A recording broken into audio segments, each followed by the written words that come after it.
We want to belong.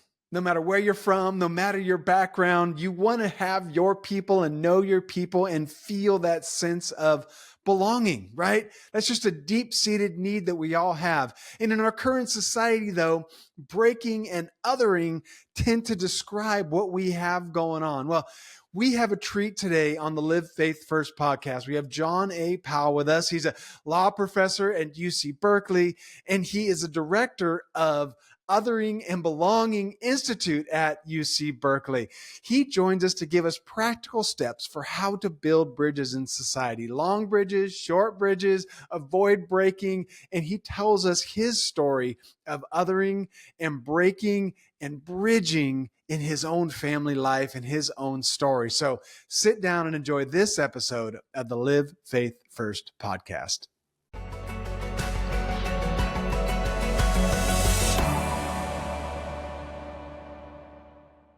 Bridging, belonging, othering, breaking. These words are being used more and more these days to describe the polarization phenomena in our country and society. They're words that describe ideals and realities, ideals of bridging and belonging, and unfortunate realities of othering and breaking that place people that we're against in that bucket of deplorables. Ironically, all of us love experiencing bridging and belonging. As a college student, I spent a semester abroad, and I vividly remember the first weeks in the country.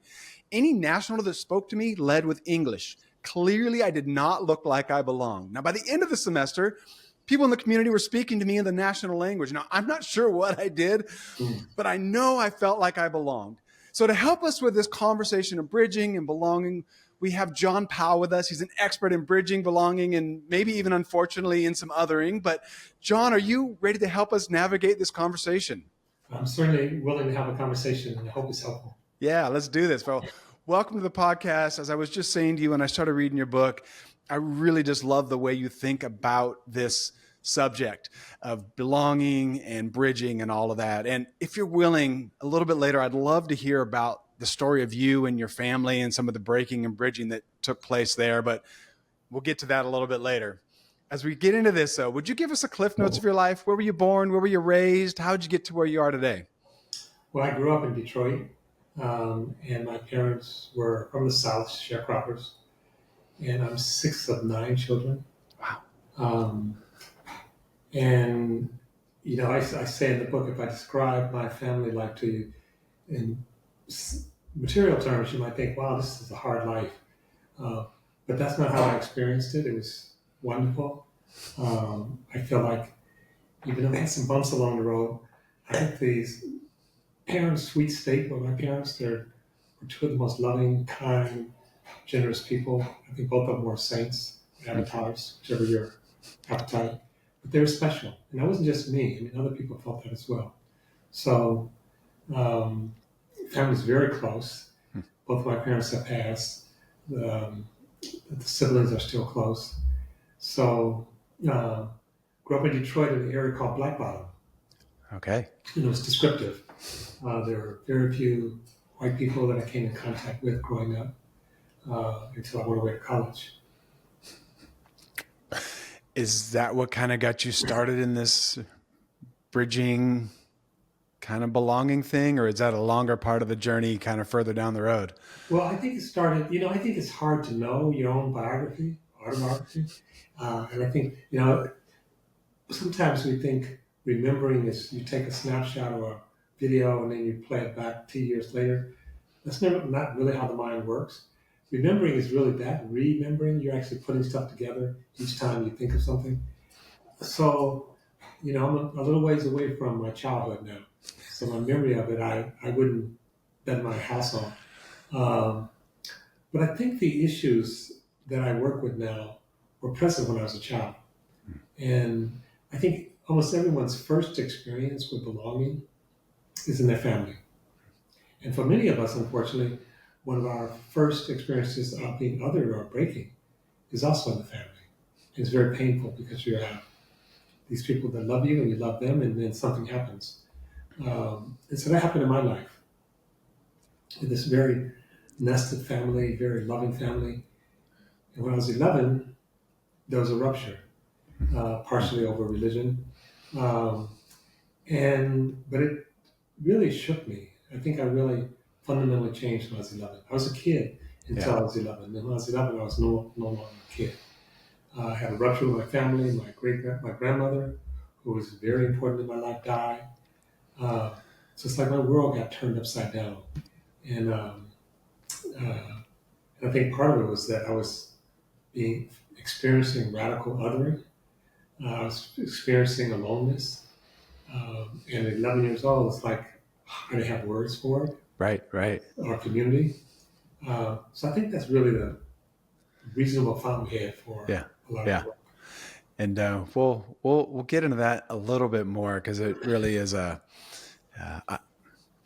the outside looking in, it's a fascinating story.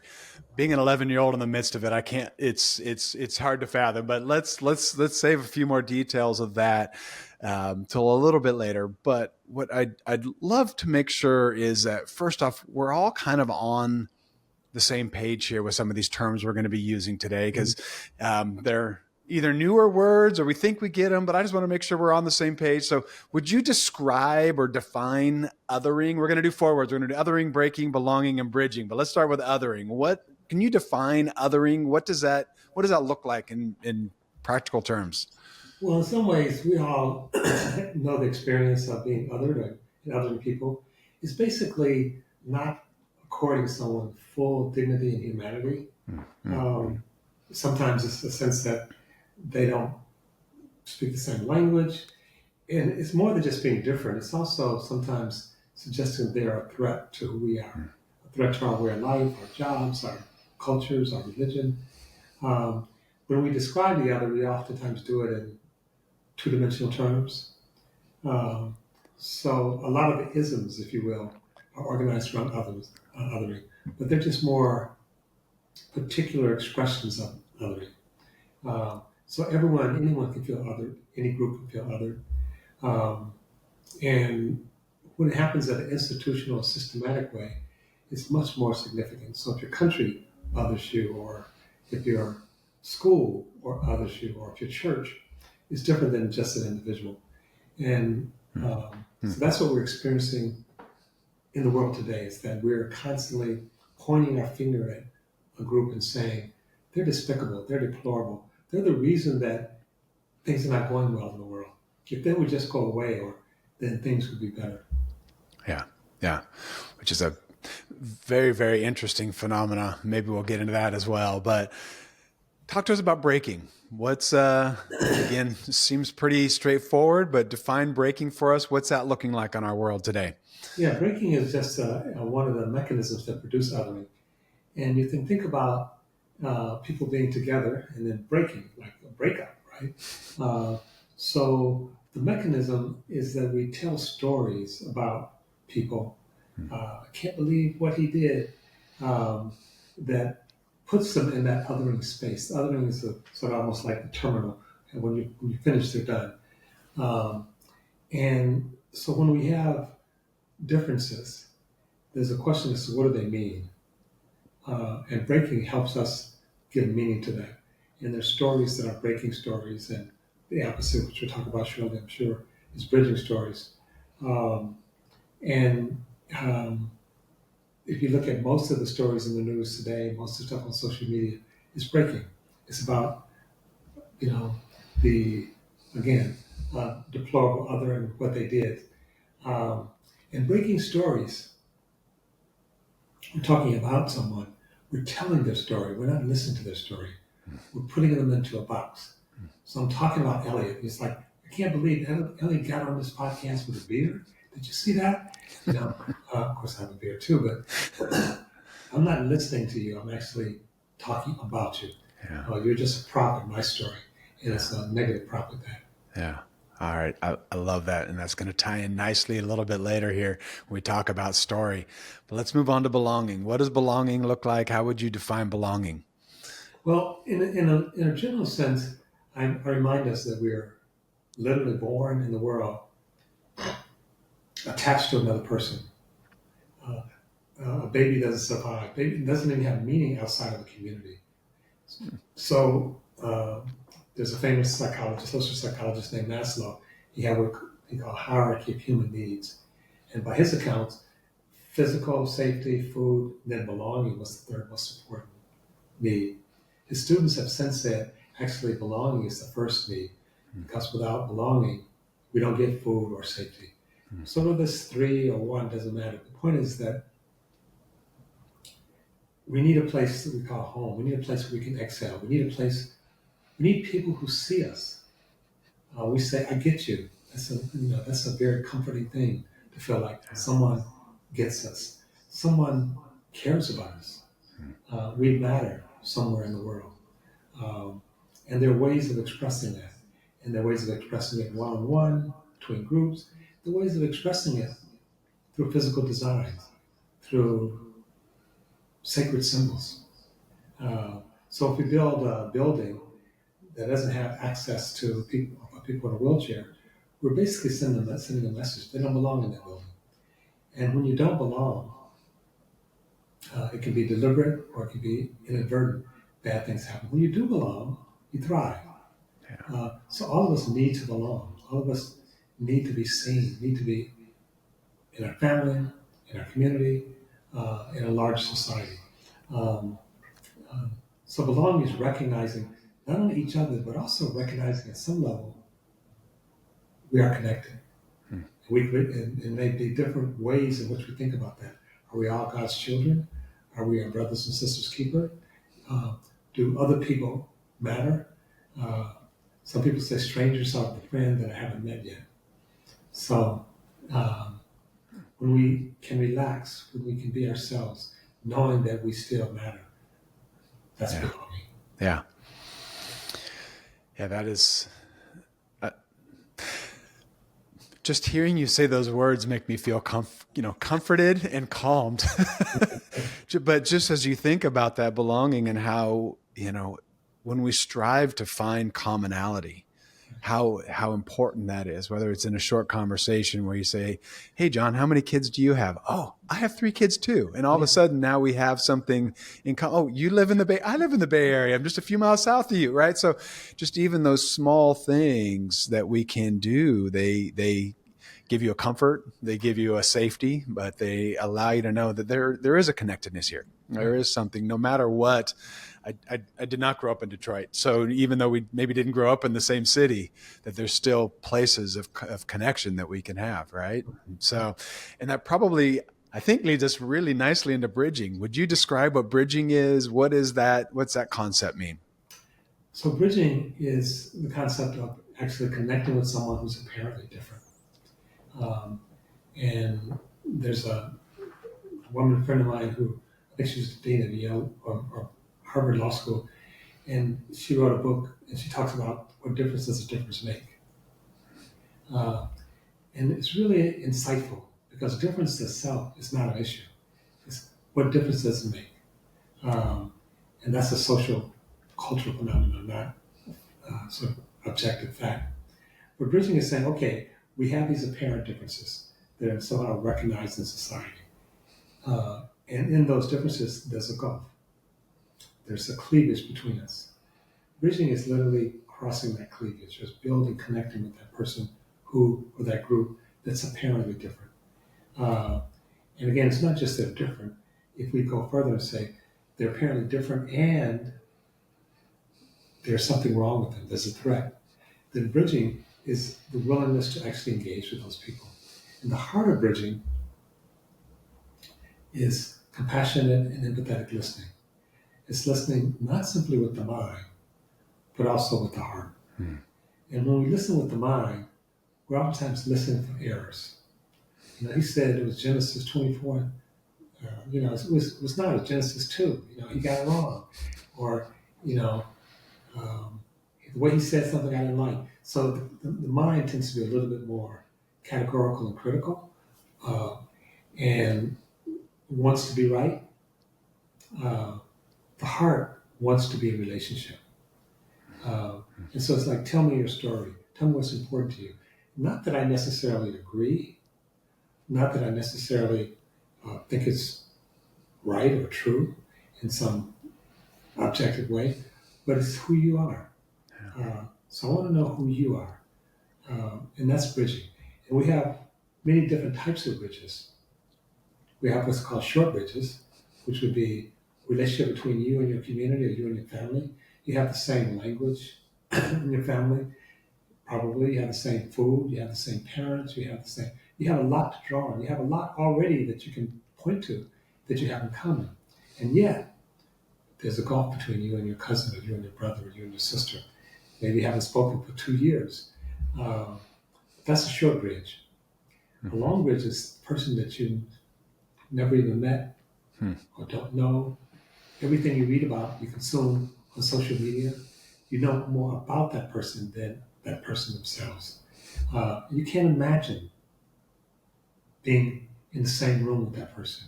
You certainly can't imagine being friends with that person. That's called a long bridge. So there are long bridges and there are short bridges. And even in short bridges, it's hard sometimes to do the work of building and crossing and maintaining that bridge. But a long bridge is even harder. And it's important because people often say when we talk about bridging, and I have a friend who's an evangelical minister, his name is Pastor McBride. When I talked to him about bridging, he says, so are you telling me I need to bridge with the devil? I said, Pastor McBride, don't start there. That's a very long bridge. Start with something much shorter, something more durable, but also be careful who you categorize as the devil. So oftentimes when people first are exposed to bridging, they go to, what about and then they go to the most extreme examples, like, okay, don't start there. I say, if you want to run a marathon and you haven't been off the couch for 2 months, start by taking a walk around the block. Right. Get that muscle activated. Right. And then we can talk about running 26 miles. Yeah, I love that. Yeah, it's sometimes the comments we get on our YouTube videos and so on, it's so extreme that you kind of want to reply like, if that happens, sure, go ahead. Like that's fine. If that actually happens, then go for it. But let's go with the more simple, like, you know what? It's probably Aunt Maggie who's showing up and is annoying you at the Thanksgiving meal, right? That's probably the short bridge. Let's worry about Aunt Maggie, not, this anyway. So, I love that. And super helpful for us to kind of grab onto those terms. You've talked about it a little bit. Are there any significant pitfalls that lead us into othering? Is it things that we've learned? It's things that we just kind of pick up as we go? Like, how do we end up here? Because infants don't seem to be othering, although sometimes they seem to prefer one parent over the another or one grandparent over the other. But how does that kind of get going, and how do we avoid it? Maybe even the better question there. So it's a great question. So one of the things, we don't just naturally other people. Conflict is natural. Infants have conflict, but they don't say, okay, whatever. That other infant is the devil. I'm never going to play with him or her again. In fact, most infants and even toddlers, they will engage with something incredibly passionately. And 2 minutes later, they're in a whole different space. They're not carrying it forward. They're not holding on to it. And part of holding on to it is through stories. Stories remind us of not just who we are, but who the other is. And the stories are not just personal stories, they're social stories. And in those stories, there are people who have oversized influence. Sometimes they're conflict entrepreneurs. They're people who are good at telling people to be afraid. They're good at telling people to hate the other. They're good at whipping up our most base emotion, which is, unfortunately, fear. Martha Nussbaum, who's a philosopher, she wrote a book called Fear. She says that's the oldest human emotion. In fact, she goes further. She said it's not a human emotion. It's actually a lizard emotion. It's something that we share with the lizard. And it has a role. It helps keep us alive. But now it's overused. And so when that part of the brain, the lizard part of the brain, is activated, which it is in spades right now, it means the front of the brain, the prefrontal cortex, is actually offline. And so there are certain things that activate fear. And one of them is rapid change. Hmm. Uh, and we're experiencing rapid change in multiple areas. Climate change. Are we going to be here in 50 years? Technology. What do you think about AI? Is it a good thing or a bad thing? Um, uh, the economy. Am I going to be able to send my kids to college? Will my kids be able to buy a house? And the others. And one big one is demographic change. And most people, if they reflect on it, they will know that the world that they grew up in demographically doesn't exist anymore. No modern industrial country is actually reproducing itself demographically. Hmm. Every country Hmm. is basically on a demographic decline. Every developed country is on a demographic decline. And that's not true all around the world, but most of the countries that are still producing more than they are consuming in terms of people are in the South.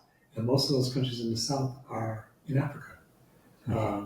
And so we have all these changes going on. Hmm.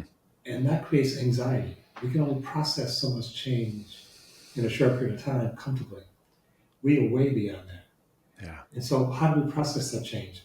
Well, through stories.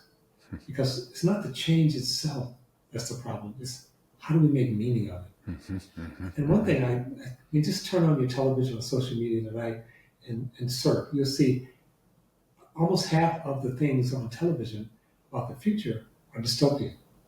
They're flesh-eating vampires wandering through the streets. It's like, and literally a science fiction writer challenged other science fiction writers, is that the best future we can present to people?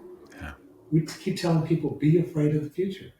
And so, and in the story, this dystopian future is always some other's fault. Mm-hmm. You know, it was those, and you can fill in the blank, you know, Muslims, Christians, you know, gays, aliens. It was always someone else's fault. It wasn't just a thing. Yeah. And so that's the story that we keep coming back to. And it's peddled very well by what we call conflict entrepreneurs. Yeah. Yeah. Yeah, there's a lot to unpack in what you've said, and I think one of the things that does stand out to me is that we are moving really quickly. And before we started recording here, just how many times do we have to use the word unprecedented in a year, in a month, in a week, in the last, since 2020, since, you put whatever it is, I'm just having unprecedented fatigue. Right. And it's true because things are moving faster. And I think, as you're talking here, how that plays into even our fears and anxieties, right? And that, my neighborhood doesn't look the same. My parents my parents moved into the house we live in when I was 4 years old. That community does not look the way it did. And I think it's a good change, but it didn't look the way it did when I was growing up there in the 70s and 80s. Right. And that's just the reality. Well, I have a friend, I'm in my 70s, and I have a friend who's the same age. And he often says, I'm glad I'm in my 70s, so I don't have to live in this future world much longer. Which is really a sad thing, right? It's like the world is too scary. And my saving grace is I'll only be here for another 10 or 15 years. Because after that, I'm out, right? Well, he may not be. I hope he's longer. But it speaks to, he's he actually owned a bank, so he's not someone who's struggling financially. But he's saying, I can't make sense of this world. And part of telling stories is sense making, it's meaning making. And the meaning that we're making of the future is a very negative one. And we're drawing on the most base emotion to do it. Yeah. Yeah.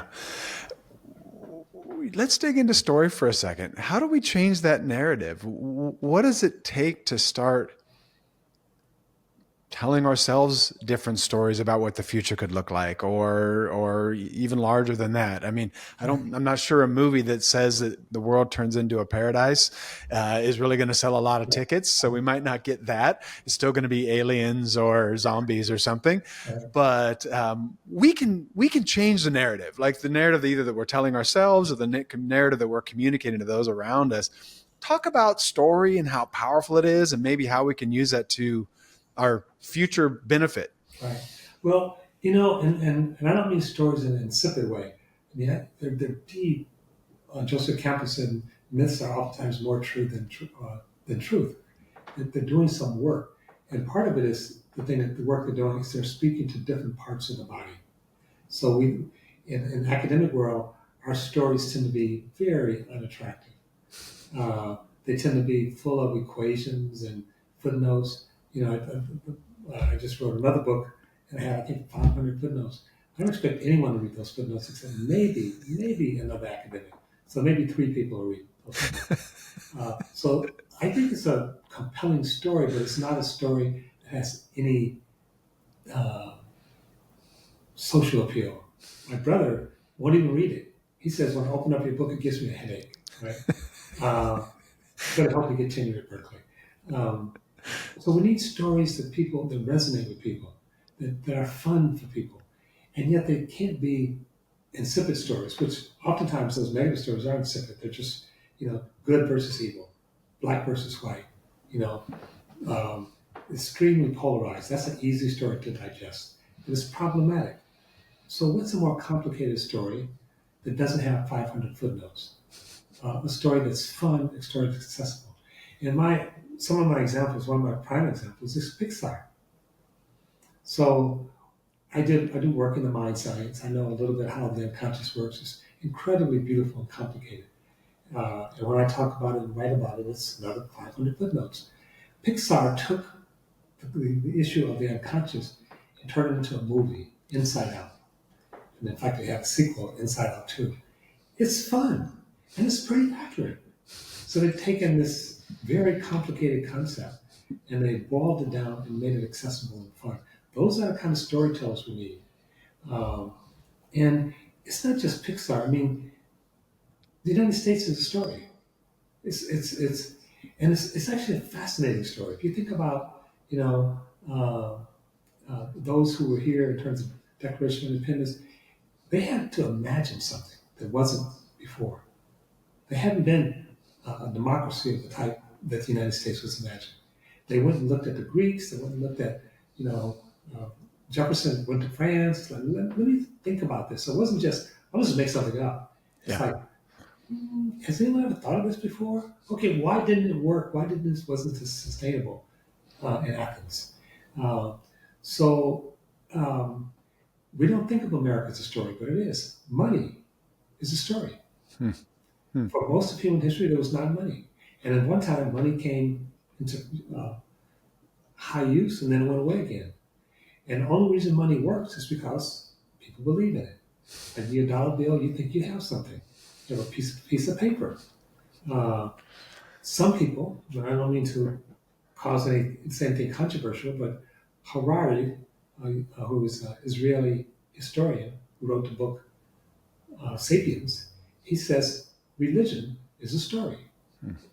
He says it was one, and if you go back 5,000 years, there was no global religion as we have now.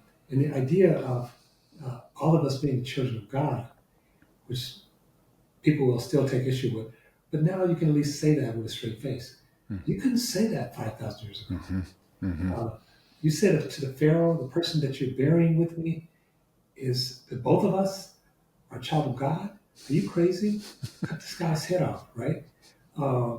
It was a story. It was a story that didn't ring true in the practical sense 5,000 years ago. It may not ring true today. When Jefferson helped draft the Declaration of Independence, and he penned the words, all men are created equal. We hold these truths to be self-evident. All people, he said men, but all people are created equal. Well, Jefferson had 600 people enslaved. So was he just throwing something out there? Most historians say no. That he wrestled with it. He wrestled with what does it mean to be equal. He wrestled with what it means to be a person. Those are stories. And the story he told about all men being created equal was different than the story that Lincoln told about all people being. They were in communication. They were arguing as to what's the better story. And Lincoln's story produced 13th, 14th, and 15th Amendment, but also creates what Eric Foner calls a new birth, the second, um, uh, what is it? I think the second coming. But basically, he's saying America was born twice. It was born initially, and then it was born after the Civil War. And the two towering figures, Jefferson and Lincoln, had very different stories. And we live those stories, we don't think about them. And part of the thing, Elliot, is to realize we can all tell stories, but we have to have an imagination. We have to know people a little bit as well. And so right now, one of the things that's happening in the world is, what is the vision of the world 50, 100 years from now? What's your vision? What's my vision? And though, whichever of those visions take hold will have a huge impact on what the reality becomes. Yeah. Yeah. I don't have a vision for 1,500 years from now. You already said it. You got a few more decades and then you're out. So, I have grandchildren, so I can't.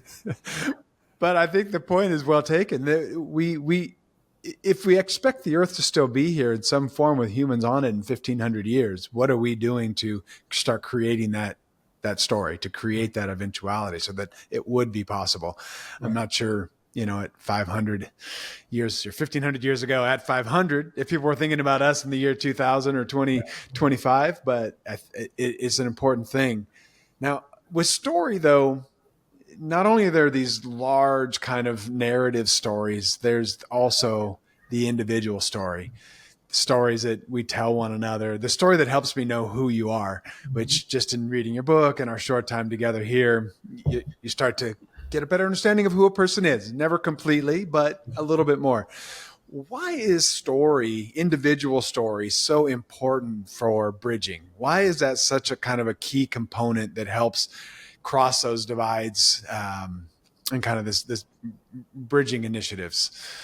Well, I think, and child psychologists say you don't have a self until you have a story. And so part of it is, can I see you? And there's a Zulu word, sabawana, which means I see you. And the response is, I am here. And when I see you, it doesn't mean I see a physical scan. It means I see your story. I'm listening to your story. You want to be understood beyond being, having hair and a beard. That's part of you, but not necessarily a significant part of you. And so part of the stories we tell each other is a way that we have access to each other. It's the way that we, and it's not just any story. The story about our suffering is particularly important. Bart Marley says, every person thinks his burden is the heaviest. So sometimes when it's like, let me sit down and tell you my story. And it could be, and it maybe will be. I met this wonderful person, this wonderful man, woman, and I'm in love, right? But more often than not, our story is something happened. It was hard. It was challenging. So when we share our suffering, and compassion means to suffer with, we share the suffering of others. Now, I'm not you, so you didn't grow up in Detroit. So how do you gain access to me? It's not a interpenetrable wall. And as we search for common ground, as we create common ground, we find out that there's something about us that touch each other at a very deep level. Yeah. Isabel Wilkins, in her book Caste, she talks about meeting someone who's very different than her politically, someone who's on the other side of a very long gulf, and there's no bridge. And she's frustrated. And at one point, she turns to the person and says, how is your mother doing? And she noticed the person starting to tear up. He said, my mother died 2 years ago. And she said, so did mine. Now there's a bridge. Now they're human beings. Now they have something in common. And what transpires after that is quite beautiful. But before that, one was conservative, one was liberal, one was black, and one was white. They had these very staid categories that prevented them from seeing each other's humanity, that only saw each other in the form of a threat. Yeah. And so the stories is one of the ways you build that bridge. Stories carries meaning. And so even if I know your position, we bring people together. We have something called Care Lab, and we have a long bridging project. We bring people together. We say, we're not, in the first outing, we don't want to know your position on particular issues. Tell us about yourself. Tell us about, we had one guy who started off by saying, I'm lonely. Haven't had a date in 3 years. Now, is he conservative? Is he liberal? Is he white? Is he Latino? Maybe, maybe not. But everybody could connect to what it's like to feel lonely. Mm-hmm. Mm-hmm. And all of a sudden, it's amazing what happens when we find that connection point, and the things that we thought divided us are somehow less important. That's right. They're less powerful, and that humanity starts to take over. That place that we thought there was no way we could cross that bridge, all of a sudden it's like, oh, okay, well, wait a second. They really do care. They really do love. They really do. This has happened a number of years ago, but I was in Nicaragua, and kind of in the mountains, hot, humid, everything you might expect from a day, a June day in Central America. And we were in this person's home, and his home was, maybe a cinder block wall on 2 sides, or 2.5 sides. And the walls in the house were plastic. So that was kind of anything that divided like a bedroom from a kitchen from, we'll call it a living room. And you sit down, and I don't even know if he had crackers or food to give us. So we might've just been sitting there chatting. And at first glance, I had very little in common with this person.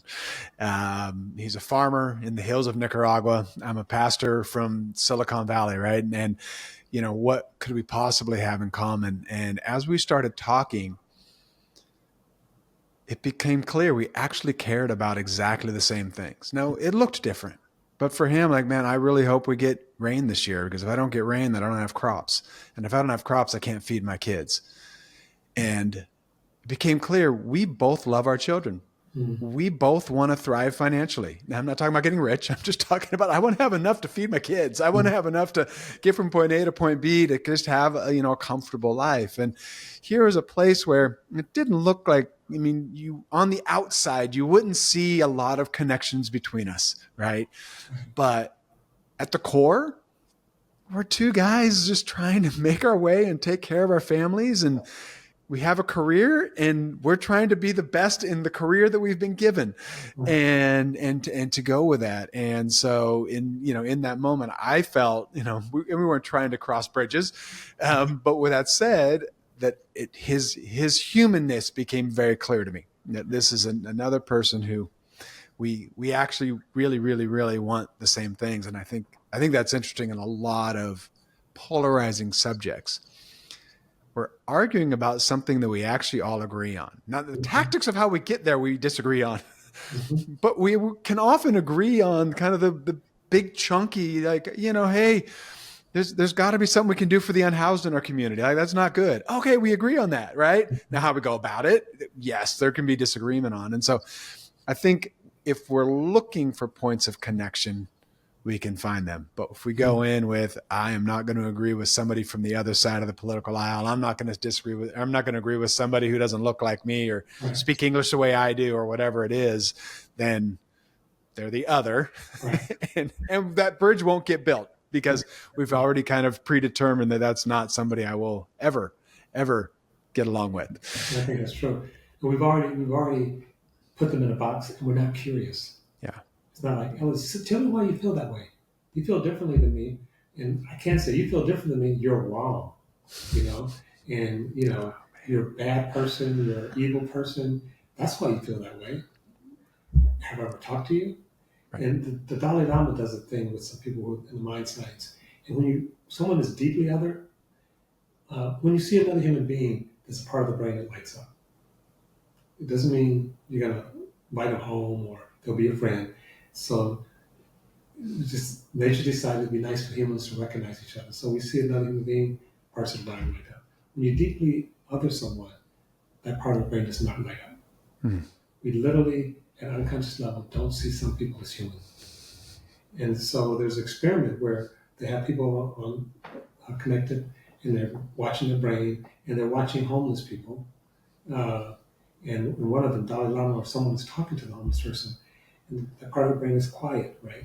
And he says, so the person interviewing the homeless person says, "What kind of vegetables do you like?" And that part of the brain explodes. It's like, because I never thought of homeless people eating vegetables. They don't like vegetables. They're homeless. Right. That's the full story. It's like, well, no, that's not the full story. Yeah. Yeah. And that is right there. That is the power of story. Now, vegetables is not a powerful story, but what it does is it provides that connectedness. And I would encourage anybody to sit down with a person that you might walk by, whether it's a homeless person or somebody, and just ask them a super simple question like, hey, where were you born? Tell me about. Tell me about your childhood, or tell me about, something. And what you'll find is stories of pain, stories of struggle. But what you'll also find is it's a real person who's come across real difficulties. And this is, whether they want it or not, this is kind of the way those challenges has forced them to live. And maybe force isn't quite the right word, but that's the path that they've ended up on. And it doesn't make them any less human. It just, in fact, makes them quite more human, because they're dealing with a lot of probably really painful, difficult things that most, or at least I haven't had to deal with. Right. So I will make one more comment, that we're going to get to long bridges. I love that you said that it's not, I can't say that it's not wrong. And that's one of the things, whenever I took groups of people from our church to Nicaragua and other countries. It's one of the first things I always said, like, you're going to see things that are different. Different is not wrong. Different is different. So they may not do things the way you would do them here in the US. That's okay.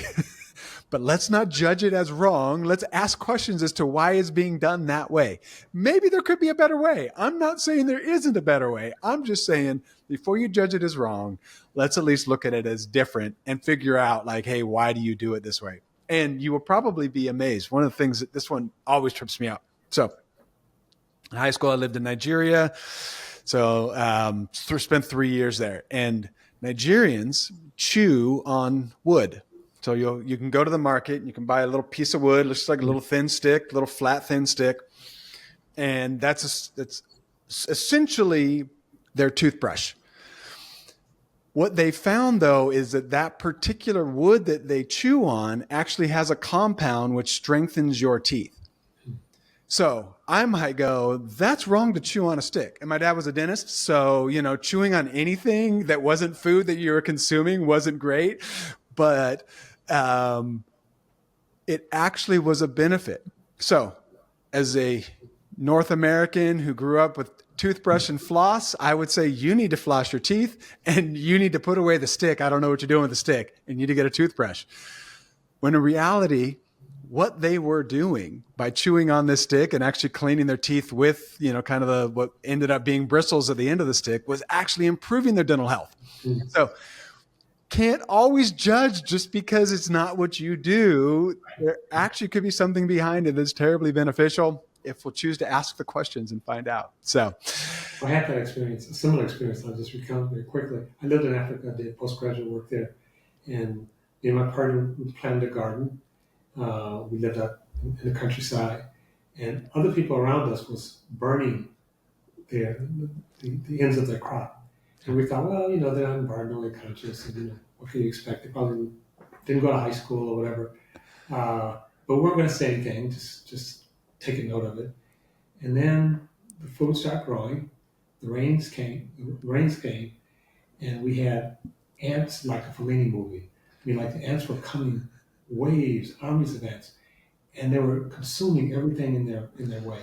And when we got to those land that had been burnt, they went around.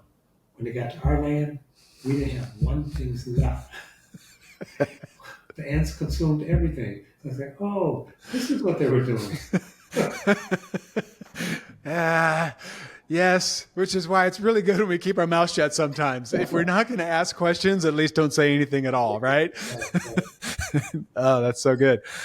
All right. You've already brought up short bridges and long bridges.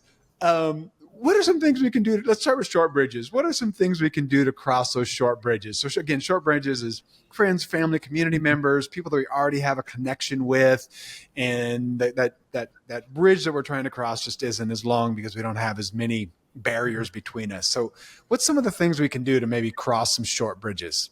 So, first of all, let's be clear that short bridges aren't necessarily easy. I remind people that it's not an accident that the most vicious war the United States experienced was the Civil War. That's not just true of the United States, it's true of many countries. Yeah. So, there's always the enemy outside. But when we turn on each other, it can become especially vicious. We also know each other. So it's like, okay, this couple's been married for 20 years, so they know how to really get under each other's skin. So again, saying their bridge is short doesn't mean that it's easy. But one thing is intentionality. Is that, again, so entering into the conversation with the intention of bridging, not with the intention of winning, not with the intention of changing the person's mind, and not even with the intention of convincing the other person that we're right. It's like, I really want to hear. And why am I doing this? Because I value you. And there's little things. It's like, you get in a fight, it's like, well, you said this and I said that and you were wrong, as opposed to, I said something to hurt your feelings, I'm sorry. Right? Another thing that actually is very important is what Professor down at Stanford named Robert Sapolsky calls sacred symbols. So what is your sacred symbol? How do I acknowledge and, where possible, even honor your sacred symbol? And there are really beautiful examples of this. One of them, of course, is Nelson Mandela, when he's negotiating a peace in South Africa. I won't go through the whole story now, but Nelson Mandela is close-up. That's his tribe and his language. The negotiation that took place happened in Afrikaans. It happened in the language of the quote-unquote the oppressor. Nelson Mandela was very deliberate in having the negotiation take place in that language.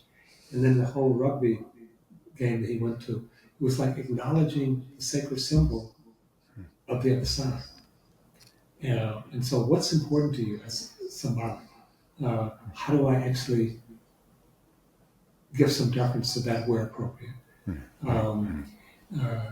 So those are two things. I mean, there are other things as well. I mean, sometimes if the power imbalance is too great, it has to be at least cabinet in some way. I'm not going to fire you for disagreeing with me, or maybe I am. But people are not going to open up if they believe the very opening up will actually cost them their job. To bridge, you have to be vulnerable. You have to open up, but it shouldn't be at such a high rate that you could lose your life or your job or your family. So how do you reduce the costs associated with bridging? And there are many more, and they're so complicated. Because one cost for bridging is you lose your friends. You wouldn't talk to people. I can't believe you wouldn't talk to those people. Right. Okay, you can't trust you anymore. So we literally sometimes will push people out of our community if they go bridge with the other side. So how do you reduce those dangers? Yeah, that's good. I'm 6'2", so I'm a big guy, and I often try to, if possible, put myself on the same level if I'm having a conversation that's especially where it could be a boss employee type conversation or something where there could be a power differential. And I never want my size to be something that inhibits a good conversation. And so there's times where, I'll sit down, I'll scoot down. I'll often kind of even put my legs, if I'm standing, and I'll kind of bring myself shorter, just so that physically I'm wanting to communicate. I'm trying to connect with you. I don't want this to break, and I don't want this physical size that I can't do anything about. This is how tall I ended up. That is not a hindrance, that is something that I can kind of mitigate as much as possible, as much as you can. So I think that's important. I mean, we talk about threat conditions. one of them we touched on, I want to go back to just 1 second. So what makes it hard to bridge? What's oftentimes creating the impetus for breaking is fear. And so sometimes the way we deal with fear is maybe logically makes sense, but emotionally does not.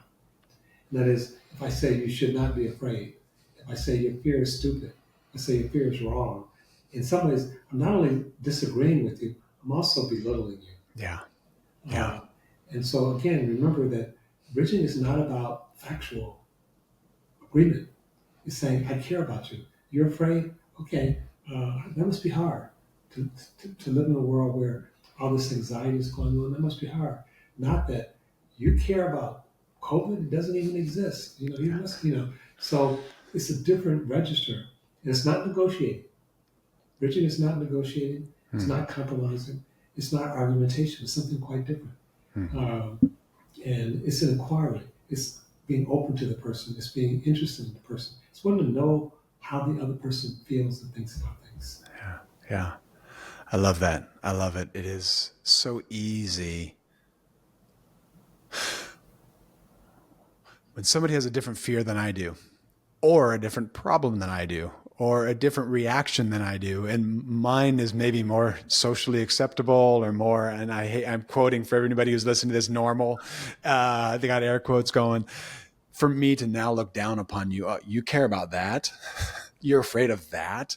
How could you? And what you're doing is you're putting yourself in this place of domination, of again, back to that othering. You are somehow broken because you're afraid of that. You're somehow broken because you struggle with that. And I had a professor once tell me that it's great to have a really healthy understanding of our sinfulness in the areas that we get it wrong, just to be mindful, not to sit in guilt and shame. That's not the point, because what it should, in my humble opinion, the more I understand how I get it wrong, the more I appreciate the grace that Jesus has given me, and the more I need to give that grace away to somebody else. And when I see something, I'm like, I don't struggle with that, but I can see why that could be a difficult thing. And just putting yourselves in empathy, I think, is another word that we could use to describe what you're saying, where I try to put myself in somebody else's shoes. Empathy seems to be a lost art these days. It seems to be a lost art, especially when it's in the digital realm, especially when we're online and it's just really easy to throw stones and just. I think you sort of touched on it. I think the digital virtual space has done some wonderful things when people are isolated, having people get together, people being housebound. But it's also not a substitute for physical contact. Yes. There's so many ways we communicate warmth and care that it's hard to do visually. And we take it to an extreme. We have avatars. So it's like, you don't really see me, you don't know my name, I can play it, that's well and good if we're playing games, but in life, that's not an adequate substitute for real contact with real people. Yeah. Face to face is so, I mean, what you and I are doing here, this is okay because I can see your face, I can see your responses, I can see your eyes, but it's still not the same as sitting down at a coffee shop and just, enjoying, the full experience of being in somebody's presence. Yeah. And I'll take this because this is what we get. But yes, I agree with you. Physical, being in somebody's presence, and it changes the way we communicate. Especially when it's texting, or I used to tell people that I'd work with, like, okay, now you need to pick up the phone. Stop this email banter back and forth. Like, just this isn't working apparently. So let's just pick up the phone and we'll be done with this quickly, because you'll hear my tone, I'll hear your tone, and we'll be able to communicate so much better. So I'd love to talk just a little bit about your story as an 11-year-old. I found it just fascinating that there was a break in your family relationally, but not as much because you still lived in the home. And then kind of as time went on, how it seems like your mom attempted to build bridges and just bring kind of everybody back, even when maybe you your choices were not the ones they would be making for you. And they were okay with that because, well, you're our son and we want you to be part of our life. Do you mind talking a little bit about that for us here today? So, yeah, I mean, I grew up in Church of Christ, and my dad was one of the ministers in the church, one of the elders. And so I never knew anything but the church. And I read the Bible a lot when I learned to read. And if 7 or 8 year old can study, I studied it. Um, and and I absorbed it. It was real for me, the teachings. Um, and one of the teachings at our church was that unless you were baptized in that church, not in any other church, you were going to hell. Um, and at some point, that just struck me as really problematic, especially as I started reading about, at the time, it was slightly under 1 billion Chinese. I knew that most of them certainly hadn't heard of Jesus. And if they hadn't heard of LeMay Church of Christ. They hadn't heard, I mean, I'm sure, Elliot, I imagine you haven't heard of LeMay Church of Christ. I have not. And you're a Christian pastor. So at the end of every sermon on Sunday, the preaching minister would say, does anyone have any questions? It was like one of those things where there was a door that no one had ever opened and I had not noticed. It's like, interesting, that door's been there my whole life. No one's gone through it. I went through it that day. I stood up and I said, when I stood up at the end of the service, there was an audible gasp in the room. And the preacher, Brother Mannion, he said, that's all right. Brother Powell, what is your question? And I said, what's going to happen to the Chinese? And there was a bewilderment. It's like, what? And you can hear people saying, oh, it's like, this is a non sequitur. We're not following this. The long and short of it is that Brother Mannion couldn't answer the question satisfactorily.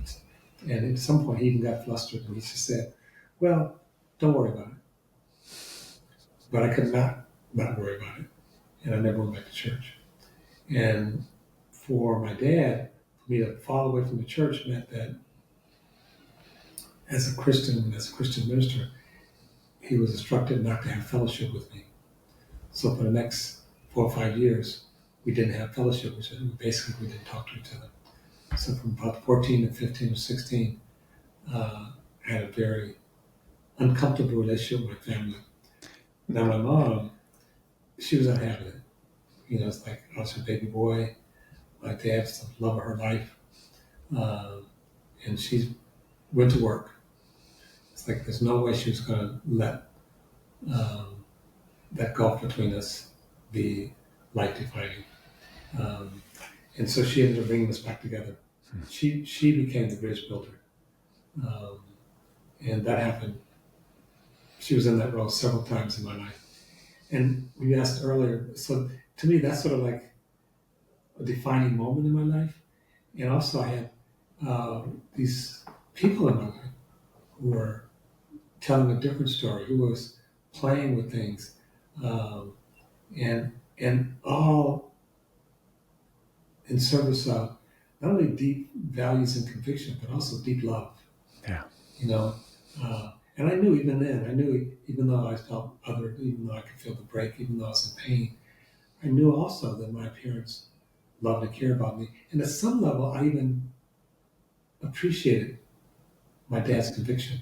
When I was writing the book, one of the editors wanted me to lean into the anger and frustration and bitterness I felt toward my dad.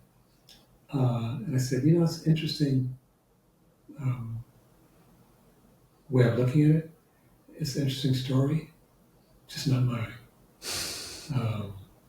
It's more complicated. I felt a lot, and I don't want to belittle that. But I always knew that my dad and my mom certainly, they never stopped loving me. Yeah. And so later I realized how much pain they were in as well. Yeah. Yeah. There's so many pieces to that story. I mean, one that an 11-year-old would be so concerned. Would you be so concerned with the Chinese people and so convicted that they're not getting it right, that you're willing to break from a church that is all you had known, which you knew in turn would cause breaking in your own family. And I think even that conviction to me, when I read that, I'm like, what, first off, what 11-year-old cares that much? And then the thought of living in a home with your dad and mom and your family, and yet not having that warm relationship that you would hope to be having, that you had prior to that. And that I just love that your mom's heart and how she bridged that gap, because you said it. I was her baby boy and my dad was the love of her life. And she couldn't bear to see you two do this forever. But I think, I'm imagining your mother also knew that, I'm guessing, I'm hopefully, if I'm putting words in your mouth, please tell me, but your dad was hard-headed. And it comes across to me that you might be hard-headed as well. So kind of once you're in mindset on something, this is what's going to keep happening until it doesn't. And she actively worked to bridge that divide. And am I misrepresenting anything there? Does that? I like your story. No, I think I would like to say, I guess, I appreciate it until my dad was principled. I wouldn't necessarily say hard-headed. And I'd like to think I am too. Yes. But also, I do think that principles, without being tempered by the heart, can come across as sometimes hard and cold. And That's my mom okay. was operating from the heart. And she did that a number of times. It's like she looked for, it's like, here's what the rule says, I'm going to follow the rule. My mom was like, well, let's look at the spirit of things. Let's look at, there must be a way. Let's keep turning this over until we have a slightly different version of it. I'll tell you another quick story, which is not in the book. So I did well in school, and when I was graduating, I got a scholarship to Harvard. And I have 5 sisters. At the time, Harvard didn't allow women into the college. And so my parents were not educators, so they didn't know about college, but they knew about Harvard. And so they were proud that I got into Harvard. And I said, I'm not going. I said, what do you mean you're not going? I said, they don't allow women in. I'm 16, 17 years old. So I didn't have a sophisticated vocabulary around it. But the long and short is I didn't go to Harvard. And my parents, particularly my dad, said, well, then don't ask for any financial help. If you don't go to Harvard, don't ask for any financial help. So that's fine, which I knew then that was a hollow threat because my parents didn't have any money. So, so I'm at a different school, actually at Stanford, and making it on my own. And I was painting my dad not to be part of the process, right? And I'm home from school one day, and my mom comes to me and she said, John, why don't you ask your father for some money for school? Which I didn't need at that point, but I did, and he gave me, I think, $500. She was bridging again. It's like, okay, you guys had this dust up. It's been 2 years now, but fix it. And she did. And I'm just so pleased that my mother was constantly bridging and eventually teaching me how to bridge as well. Yeah. What I'm hearing about your mom is she is patient and also highly intuitive. Like she understood when the moment was. And that's so timing. I'm sorry. Timing is so important when it comes to so many things in life, but especially in relationship and bridging, that sometimes it's too hot yet. You don't step back into that, and kind of let things settle a little bit. And like I said, I love your mom. That is just what you're telling me about her is absolutely amazing. And then just, and anyway, okay, I'm going to stop with that one, but thank you for sharing that story. I really, again, when I read it, it was one of those where just, it was just outstanding to me, outstanding in that you don't hear stories like that very often on all kinds of levels, but especially where people cared that much to bring people back together again. and that they continue to fight for. Those aren't the stories that we hear most of the time. Hey, I'm not quite ready to bring us to a close, but I want to wind us down. Let's just talk to somebody who's new to bridging. They're new to these concepts. And where would you suggest people start? What is this kind of, where's the, besides grabbing your book, do that, grab the book. But do you have kind of hey, this is the starting spot. This is square number one. Let's start here. Yeah, that's easy in some ways, Elliot, because I always say to people, start where you are. That's always the place to start. Not where you want to be, not where your friend is, but start where you are. But I think be intentional, and also be kind to yourself. So you said something earlier that's really important. I want to lift it up and underline it. It's not always the time to bridge. I'm an advocate of bridging. I'm a bridger. I believe in it. And yet, for me, but certainly for others, it's like, not today, not right now. I've had people say, what do you do when people are bombing you, shooting at you? So you duck for cover. This is not, make-believe. This is real life. What do you do when it's your boss and they're saying, they want you to open up? You have to assess the situation. I literally was in a place where it happened with a group of us and people opened up and most of them got fired. But I do say if you can't bridge because of the circumstances, because of your own rawness, try not to break. So even if you can't bridge, try not to break. And then also, we don't have to do this work alone. Yeah. So we're encouraged to break. If you want to break, if you want to there's a lot of communities you could join. It's like, yes, let's get together Friday night. We're going to talk about how bad those other people are. There are a lot of those venues. But there are also now hundreds of groups and venues of people trying to figure out how to bridge. Come together, talk about it. So create literally networks of support. We have a lot of stuff on our website. If you go to Othering and Belonging Institute, I think it's .org, at UC Berkeley, we have tons of stuff. There are others. But most of the thing is intentionality. And there are a lot of, if you will, techniques. Ultimately, I don't think it's about techniques. Opening up your heart, being willing to listen, being willing to be a little bit vulnerable. Not abuse.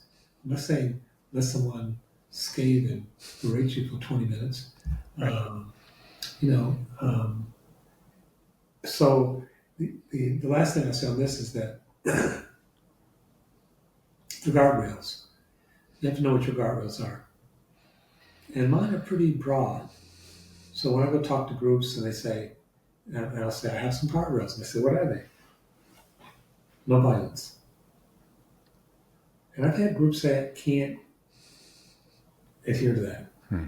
So I can't talk to your group then. For some people, it might be no yelling. For some people, it might be whatever. But think about, and don't have a long list.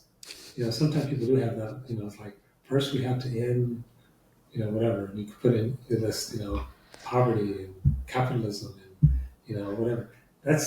You're just postponing forever. You're not ready to bridge. You're just creating a whole list of things that's not going to happen. It's in the way. But think about things personally that you need. And then the last thing is, what we talked about earlier, is start with short bridges. Start with something that's really in your capacity to do. Whether it's your partner, your brother, your sister, and just say, we've had this rough thing and I'd like to just talk about it for half an hour. Sometimes a time limit makes it work because it's work. And if you start up here and you're doing it for 3 hours, you're not going to be in the same place. You're not going to have the same emotional resiliency after 2.5 hours. So there are a lot of things like that you can think about. But ultimately, it's saying, when we were starting the session today, you said, can we pray or meditate? You might want to pray or meditate. You might want to pray. You want to center yourself a little bit so that you can maybe hear some uncomplimentary things Yeah. in the bridging process. Yeah. I love that. I love that. And what you've just said really resonates with something that just continues to be a recurring theme the last few weeks. 2 weeks ago, pastor says, and the Bible says that God will be a lamp unto our feet. How much light does a lamp give you? Like 1, 2, 3 steps worth? It's not a spotlight. You're not seeing what it's going to look like 1,500 years from now. You're literally seeing what's, basically in front of you. And then last week, when Jesus would heal people, he would always tell them to take the next one step. So we have Jairus' daughter. His daughter dies. Jesus goes in and brings her back to life. And he says, hey, Jairus, feed your daughter. He doesn't tell him how to parent her. He doesn't tell him what her future is going to be. He just says, go, pick up your mat and walk. Sister, go in peace. And that idea that with bridging, it really is starting to take that first step. And sometimes it'll be a vulnerable step, like you say, where it's like, I broke relationship with a family member and somebody has to cross this bridge. Somebody has to break the ice. And, but it does take that first vulnerable step to put yourself out there. And I love the guardrail idea. Like there are certain things that are off limits. This doesn't just mean you open yourself up to all kinds of abuse and everything else. So, all right, John, this is my final question for you. What is exciting you right now? Is there a project? Doesn't have to be related to this. It can be, but is there a project? Is there a person? Is it something in your family? Something you're reading right now? But just in your life in general, what's something you think about and it puts a smile on your face? Well, certainly my kids can excite me, but also on a different level, there are people reaching out, and hopefully I'm reaching back, who really want to engage in this. And some of them are on the left and some of them are on the right. And part of what I'm trying to do is bring them together. But I feel like there are people who have a lot of energy, a lot of integrity, a lot of curiosity, and some of them have fairly large platforms. And they want to tell a different story. They want to be part of a different story. So that's exciting to me. Yeah. And I'll share one thing with you and then one thing maybe for closing. Sometimes I ask people, when you go through the world, do you go through with a score or with a narrative? Do you hear music or do you think in terms of words? So, of course, it can be both. There's some mixture. But for me, it's clearly music. And one of the lyrics that are playing in my head right now is there's a lyric that says, you who leave everything that you cannot control. It starts with your family and soon it comes around to your soul. And I think about that because we need the kind of vulnerability without assurance. And there's a risk associated with bridging, but there's I would argue, a much bigger risk in not bridging. And so, the other can keep getting larger and larger and larger and larger and larger. Pretty soon this we is very small. And we're saying the opposite needs to happen, that we need to recognize that everyone belongs. Everyone's a brother or sister. And how we translate that into everyday real action. Yeah. Well, usually when we get to this point, I start talking for another 30 seconds. But I'm not going to, because that was a perfect conclusion. So everybody, John, thank you so much for being part of the podcast. I loved this conversation. Thank you so much for your time today. And for everybody else out there, let's go live faith first. Thank you, Elliot. It's been a pleasure.